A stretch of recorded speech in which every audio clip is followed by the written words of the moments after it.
from Film Club. I was just wondering, could you tell me a bit about your character in this film? My character is very much a young, normal girl, but she's actually living in a medieval village in the 1300s, and her village is plagued by a werewolf. So with that, she's, you know, really headstrong and impulsive, but she follows her heart, and that's kind of why I wanted to play her, because she's like beyond everything.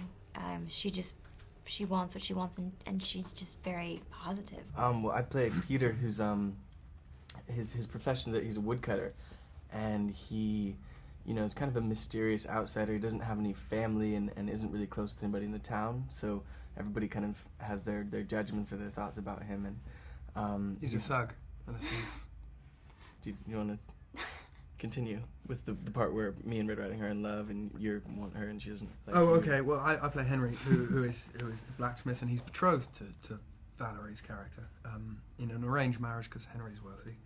But this guy, the thug and the thief, comes in and screws it all up, so we find ourselves in this horrible love triangle, fighting over the girl we love. What's your main inspiration for making this film? Well, I love the script. I love the fact that as soon as I started reading it, you know, I got all these ideas and, like, you know, just visual ideas of how beautiful it could look with the red cape and, you know, the white snow, and so I just got excited about it.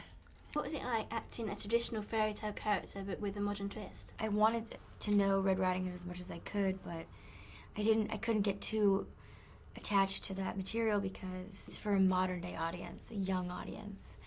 And so I found it really fun to add that whole sexual element and the whole romance, because that doesn't exist in the original tale. You know, there's very few stories that get told over and over again, and I think that the themes from them, the fears that they invoke, and the kind of imagery that they evoke will probably last for a long time to come. They're in our minds from such a young age that that everybody has a different idea of it, and everybody kind of has it come alive in their own minds. I mean, the fact we're sitting here talking about a fairy tale, which is 700 years old, shows that what's beneath the surface of these tales is just as applicable today as it used to be. And, you know, it's a warning not to talk to strangers. First of all, you have to take a story that everybody has their own ideas about it, and then you have to find a way to make it like cinematic, so that it feels like that it moves and comes alive. With Twilight, it was like adding in the treetop sequence, you know, which isn't in the book, but, you know, it was kind of the feeling that was in the book.